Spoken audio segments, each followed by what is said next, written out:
শ্রীগুরু জয়। আজ 7ই সেপ্টেম্বর 2025 রবিবার।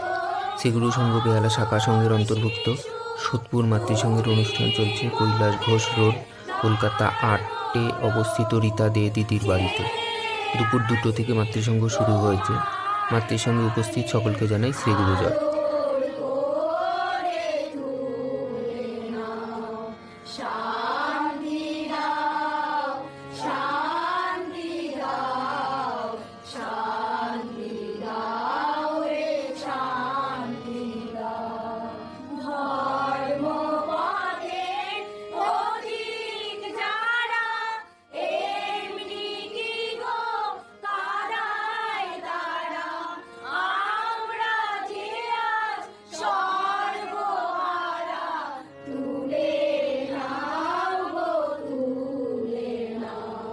শান্তি দাও, শান্তি দাও, শান্তি